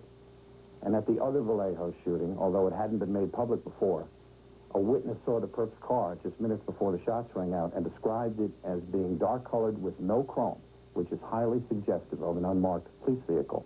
That other Vallejo shooting was a double homicide. The victims, a high school couple, Betty Lou Jensen and David Faraday. As in the San Majo attack, we have uncovered a possible motive for this supposedly random assault. The late John Lynch, a retired Vallejo detective, talked about victim Faraday. This kid had found out somewhere or another that about some narcotics transaction that had taken place. And he was telling other kids about it, and they just eliminated him. Arthur Allen has been the Vallejo Police Department's #1 suspect for more than 20 years, even though virtually no other agency involved believes he is the Zodiac. I'm not the Zodiac. I've never killed anyone. There are other investigators who have built credible cases for other suspects, including former police officers. But no one in authority has seriously followed up on those potentially valuable leads, let alone travel the road that may end at police complicity. So until the official investigation switches to the issues of motive and other suspects, the star-crossed hunt for the Zodiac will continue. Now from astrology, hello everyone. Welcome to A Current Affair for this Friday, March 6th. I'm Bill McGowan, sitting in today for Maureen O'Boyle. They dubbed him the Zodiac, a murderer who taunted police with bizarre notes and secret codes after his sickening crimes. His murder wave had an entire state living in fear, but families in one particular community felt more afraid than anybody else because their neighbor is a suspect in a string of unsolved killings. He's never spoken before about the accusations, but tonight he tells all exclusively to A Current Affair. Our Mike Watkins met the man who's been branded a butcher. In terms of sheer bloodlust, he rivals the world's worst, the Ripper, the Stalker, the Son of Sam. Yet he is far more frightening because he is still out there. It's possible that he's still out there killing. Anything was possible regarding the Zodiac. Until he or it is caught, I can't forget it. Since 1966, a hooded mass killer known as the Zodiac has rampaged through the San Francisco Bay Area like a hungry, marauding beast, satisfying his monstrous appetite for blood with ritualistic torture and murder, then boasting of his crimes in taunting letters to local authorities. Over the last 25 years, the spell of this bizarre serial killer has been devastating. It's ruined lives, destroyed careers. People have become obsessed, swept up in the horrific high tide of the murder, the mystery, and the loss. Pretty scary, you know, to know that, especially that he's still out there, you know. It's something that never leaves your mind. You know, you look at her picture, and she's not here, and that she was killed, you know, by a man that still walking the streets. And that mysterious man has kept this woman, Pam Huckabee, living a life of fear and frustration. Her sister, Darlene Ferrin, fatally became star-crossed with the fiendish Zodiac when he stalked her and shotgunned her to death while she was parked with her boyfriend at this lover's lane in Vallejo, California on our country's birthday, 1969. Today, Pam says her sister's senseless slaughter is something she'll never forget. I've gotten cryptograms, letters, bullets, coffins, you name it. Someone has tried to keep the story alive through me to see how much I know. It was after Darlene Ferrin's murder, authorities realized they had a twisted serial killer on their hands. Within days, Zodiac took credit for the killing in a letter addressed to the San Francisco Chronicle. The letter was signed only with a crossed circle. He said in one of his letters to the Chronicle, from that point on, he was not going to specify which killings were his, that some would be, he'd make some look like accidents, some look like suicides, some look like robberies, and that he would just play this game. And as local law enforcement agencies began feuding among themselves, the Zodiac was obviously winning the game. Zodiac taunted the police and the press, sending them countless letters. Cryptograms and satanic codes were his signature scorecards. We ran this story, and the Zodiac killer sent a Halloween card addressed to me personally. And for about a year, I carried a gun around, which was an unnerving experience also. It was the Zodiac's cat-and-mouse game with the public and the police that sparked such a high level of intrigue. Experts to this day have not mastered his codes and have really no idea how many lives the Zodiac has claimed. But one thing they do know is who the chief suspects in the case are. Well, they weren't able to get me for the simple reason that I've never killed anyone in my life and don't intend to. Arthur Lee Allen, a longtime Vallejo resident and former professional student, is the man many still believe to be the dreaded Zodiac. And for nearly half his adult life, Allen has lived with the Zodiac's loathsome label attached to his name. Now, for the first time ever on national television, Allen tells A Current Affair his side of the story. There are a lot of people around who with all this bad publicity, are probably sure that I'm Zodiac. People who know me, no problem. Thank God for our Constitution, because that says a person is innocent until proven guilty. And the question of his innocence has been constantly challenged. In Robert Graysmith's best-selling book, Zodiac, the suspect's brother and sister-in-law say that Allen often spoke of man as the most dangerous game. His own family at one time found him terrifying. I enjoy a good tussle, but hey, even odds. There were coincidences that tended to point towards me, and killing just for the pleasure of it, it's just totally foreign to me. But killing is not foreign to this man. He says it runs in the family, his own family. Recently, William Beeman, a criminal attorney of 39 years, self-published 2 books claiming his deceased brother Jack is the Zodiac. Jack the Zodiac was a Jack the Ripper copycat. There are many similarities between the two killers.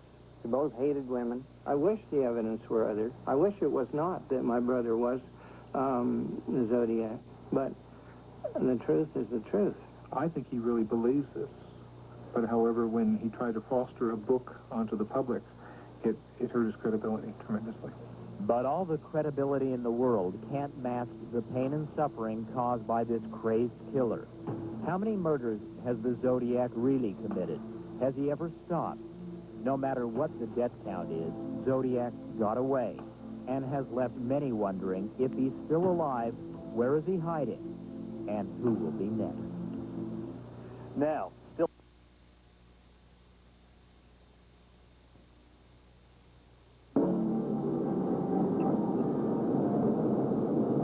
Years before.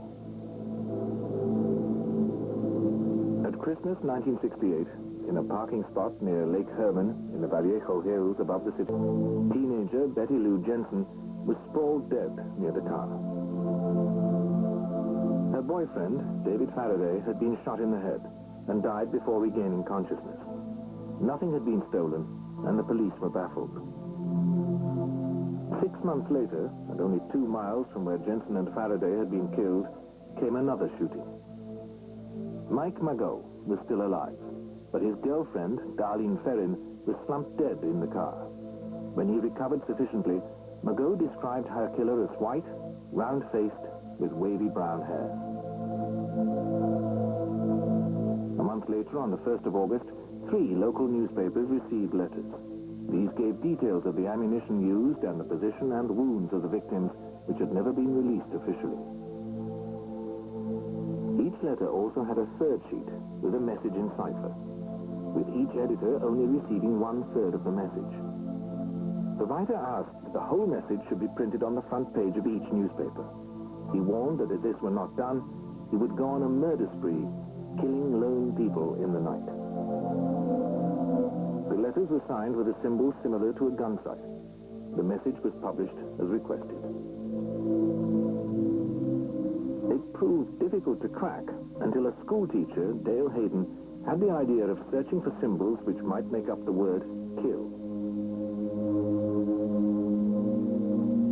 This proved the key, and the rest of the message soon followed. It began, "I like killing people because it is so much fun. It is more fun than killing wild game in the forest because man is the most dangerous animal of all." And the writer went on to say that he had already killed 5 people in the San Francisco Bay Area. Shortly afterwards, another letter was received in which the writer referred to himself as Zodiac. This was the name seized on by the press. 2 months later, on the 27th of September, 1969, another young couple was attacked in this picnic area beside Lake Berryessa. 20-year-old Brian Hartnell and his girlfriend were tied up and repeatedly stabbed. 22-year-old Cecilia Shepard died 2 days later, but Hartnell made a slow recovery. Although he had used a knife, not a gun this time, the killer left a message scrawled on the side of the couple's car. This made it clear that the Zodiac had struck again. Only 2 weeks later, on the 11th of October, a taxi driver was seen slumped in his cab, being searched by a stocky white man. When police arrived, they found that Paul Stein had been shot dead. Witnesses enabled the police to draw up this portrait, which was widely circulated. But any doubts about the killer's identity were dispelled the next day, when a letter from Zodiac arrived at the San Francisco Chronicle. With it was a blood-stained piece of the driver's shirt and a bullet from the same pistol that had killed Jensen and Faraday. For Detective David Taskey, this taunting letter was only one of many leads which had needed to be followed up. For although senior officers believed that the San Francisco Zodiac killer must either have died or moved away, they knew that they could not afford to take any chances. Psychiatrists studying serial killers believed that it would be unlikely that he would have stopped voluntarily. Once serial killers get hooked on murder, their need for the thrill seems to get greater and more uncontrollable the more they kill. The San Francisco Zodiac killings remain an open case.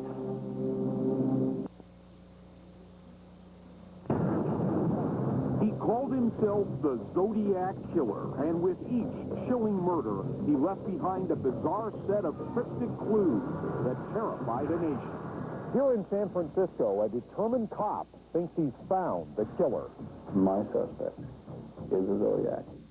And out of hiding comes the one woman who looks the killer straight in the eye and says, "This is the man." It's a special hard copy investigation. Tracking the Zodiac Killer. For Tuesday, May 10th, 1994, this is Hard Copy. Now, he was the madman who called himself the Zodiac Killer, and this is the surviving victim who looked him straight in the eye and says she knows who the killer is. When I looked at that picture, that was him. Tracking the Zodiac Killer. Next. He called himself the Zodiac Killer, and for years he terrorized the San Francisco Bay Area with his brutal murders. To this day, he has eluded authorities, but now, one determined cop says he knows exactly who the killer is and where he's hiding. Doug Bruckner has the story. The Zodiac was so bold that he killed his 4th victim, a cab driver, right in the city of San Francisco, just a few miles from Fisherman's Wharf. Even more shocking, the Zodiac taunted police with letters to the newspapers, which always carried a symbol and began with the words, This is the Zodiac speaking. We have reason to believe that he's a maniac. Of course, he says now that he's murdered 10 people. It appears to us that he is killing just for the thrill of killing. He terrorized the San Francisco Bay Area with a string of brutal murders, leaving behind a bizarre set of cryptic clues. The Zodiac Killer. She was a good person. She deserved to die. Not like this. Now, 25 years later, this man says he's finally tracked down the killer. There is no question in my mind that my suspect is a Zodiac. Every fiber, every part of my being tells me that he is the Zodiac Killer. And in this hard copy exclusive, the surveillance tape of the man who may be the most famous serial murderer in U.S. history, the Zodiac. When I looked at that picture, that was him. I mean, it just was. I knew that. This woman would know. She looked the killer straight in the eye and lived to tell about it. His car started flashing his lights behind me. So I got out of the car and came up, and he said my back wheel was wobbly and he could fix it. Little did she know this gesture from the Good Samaritan was typical of the killer's M.O. He went back and turned around, came back and said fine, and drove off. And then when I pulled off, the tire fell off. It was the most terrifying 2 hours of Kathy's life, but somehow she managed to escape. It was only at the police department that Kathy realized she'd been abducted by the Zodiac Killer. I looked up and there's a picture on the wall of the guy I just spent time with. Kathy may have identified the Zodiac, but back then there were many suspects. After all, this was the most bizarre killing spree California had ever seen. A madman brutally murdering innocent victims. But what really gave the killer his distinctive place in America's criminal gallery was his use of deliberate clues, his cruel and bizarre letters taunting the victims' families, police, and the media. The thing that linked them together was his ego. It was his ego that caused him to write these letters, begging people to catch him. 2 decades would pass before a dogged detective named Harvey Hines would bring Kathy out of the shadows. He says it's her eyewitness account that proves his suspect is in fact the Zodiac. She saw him and put her finger down on the picture and said that was him. And she said, it's not only my eyes telling me, it's my stomach, too. Detective Hines also zeroed in on this woman.